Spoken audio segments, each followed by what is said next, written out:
हमरा भजन के का भाव लागल बा। जबकि शिव जी बारात लेके आयल बड़े त आंगना में बर परछन के बेर कैसे जाता रे त का मांग करता रे। अरे मारो में रूसल बाड़े देखो शिव दुल्हा हो। मारो में रूसल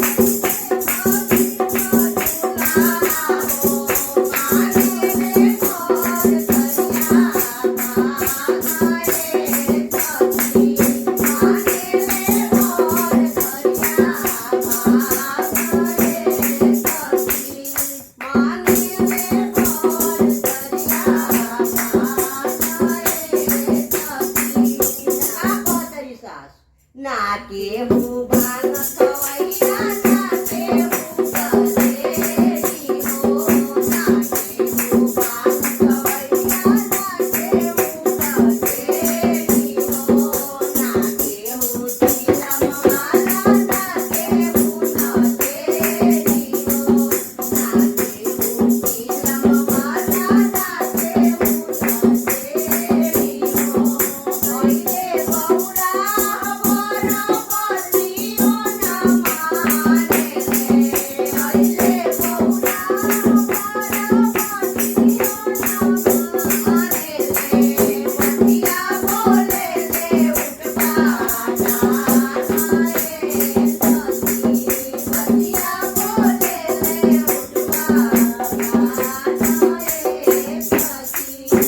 का भाव लागल बा। जब शिव जी के जवाब मिलल बा कि एजा ना गजेड़ी बा ना भंगेड़ी बा ना चिलम वाला बा, रोराई चाहे मत जाए एजा कुछ सुविधा ना मिली त का शिव जी करत रे गुसाई के तमाशा देखावत रे शिव जी। अरे जाटा लहरावे लगले कमरू बजाई के हो।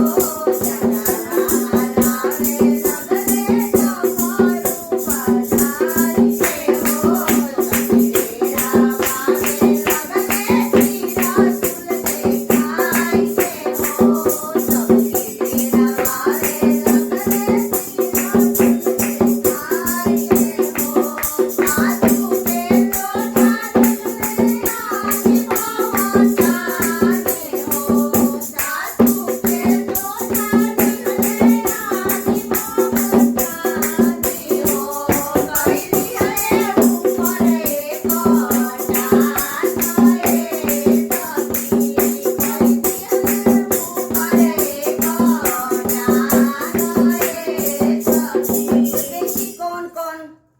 कौन कौन तमाशा देखावत रे भोले जी।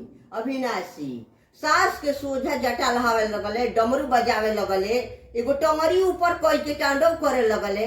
तमाशा देखी के का कौजा के आदमी बेहोश होता तो केहू के का होता है देखी। न वो बेहोश भइल पंडित जी पारा गइले। न वो बेहोश भइल पंडित जी पारा गइले। नगवा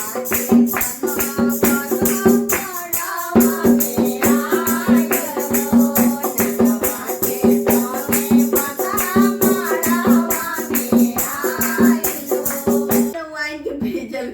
डरे आता ना तांडव करे लगले। सबके बेहोश हो जाई, सबके मूर्छित कर नाऊ तो भाग गल, नाऊ चन्हाक होला। नहीं नाऊ बेहोश हो गई, अब बाबन चन्हाक होला वो भाग गई। बाबन चन्हाक होला बुद्धि के लगावे जाला तो ज्यादा वेद शास्त्र पढ़ा रहेला तो पंडित जी अपन जल्दी जल्दी जान छोड़ा के भाग गए।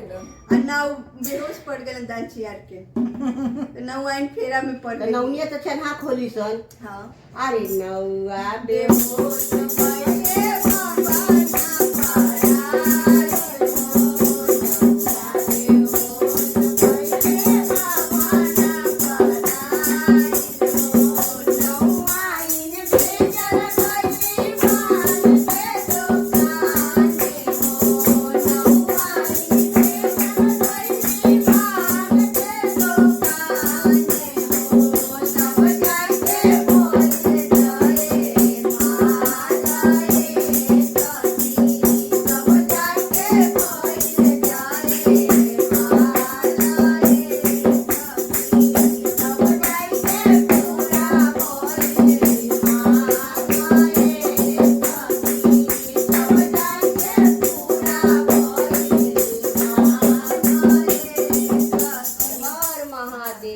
काशी विश्वनाथ की जय।